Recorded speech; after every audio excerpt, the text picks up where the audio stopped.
نظم ہے جس کا عنوان ہے کہ شے کے غم میں رونے کا کوئی تو ہدف ہوگا. شے کے غم میں رونے کا آنسو راستہ ہے منزل نہیں ہے. شے کے غم میں رونے کا کوئی تو ہدف ہوگا. مجلسوں میں جانے کا،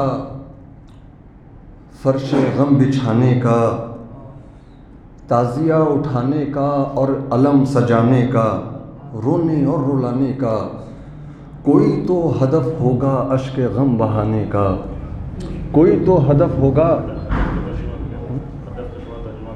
ہدف یعنی مقصد کیا ہے آپ کا؟ ہدف یعنی مقصد. مجلسوں میں جانے کا، فرش غم بچھانے کا، تعزیہ سجانے کا اور علم اٹھانے کا، رونے اور رلانے کا کوئی تو ہدف ہوگا. اشک غم بہانے کا، ماتمی جلوسوں کے شہر بھر میں پھرنے کا، انجمن بنانے کا، نوحہ رو کے پڑھنے کا، 2 مہینے تک خود کو سوگوار کرنے کا.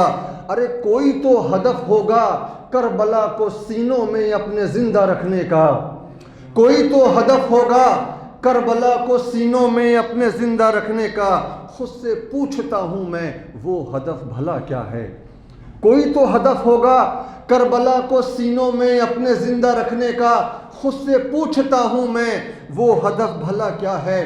سال بھر میں رونے کا انتظار کرتا ہوں، روح کو کبھی دل کو بے قرار کرتا ہوں، سر سے پاؤں تک خود کو سوگوار کرتا ہوں. ارے سوگوار کرنے کا، بے قرار کرنے کا، ٹوٹ کر محرم کے انتظار کرنے کا کوئی تو ہدف ہوگا.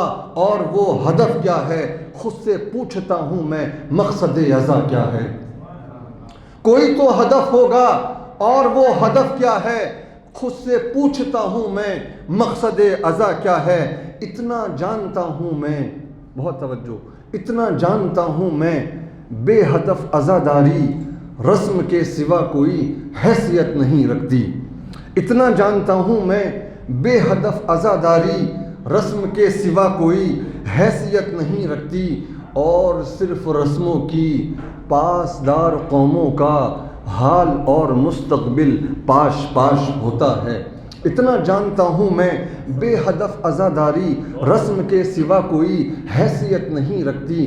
اور صرف رسموں کی پاسدار قوموں کا حال اور مستقبل پاش پاش ہوتا ہے.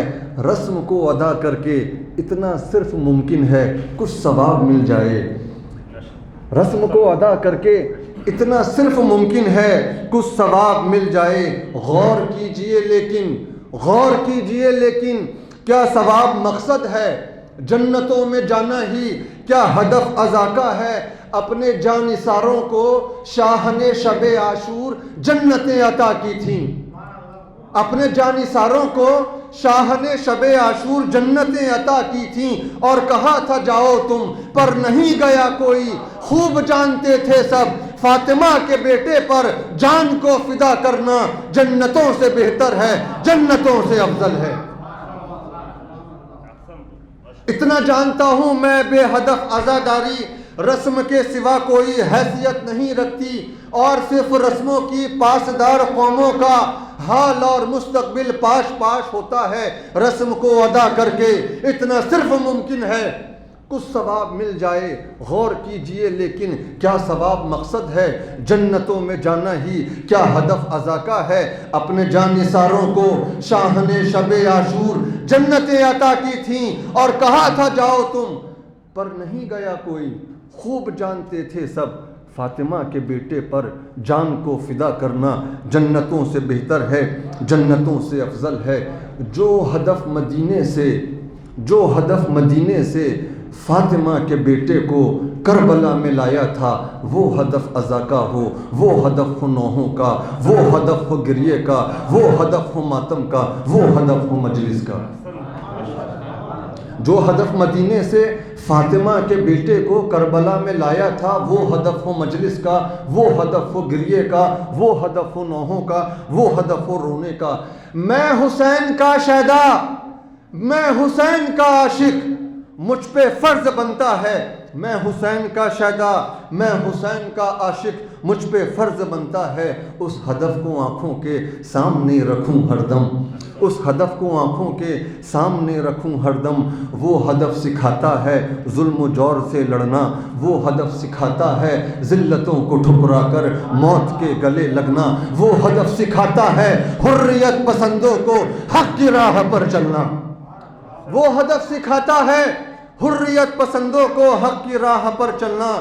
ظالموں کی طاقت کا سب پہ خوف طاری ہے، ظلم و جور کا حملہ بے بسوں پہ جاری ہے، ہر طرف اندھیرا ہے، ہر طرف خاموشی ہے، ایک ہو کا عالم ہے، ایسے ہو کے عالم میں میں حسین کا شیدا، میں حسین کا عاشق، مجھ پہ فرض بنتا ہے اپنے طرز ماتم سے، اپنی نوحہ خوانی سے، مجلسوں جلوسوں سے غم کا حق ادا کر دوں، کربلا بپا کر دوں، غم کا حق ادا کر دوں، کربلا بپا کر دوں۔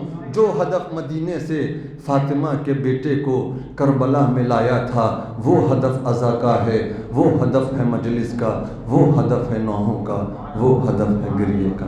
بہت شکریہ۔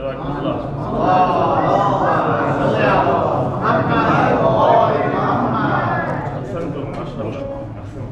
Gidelim.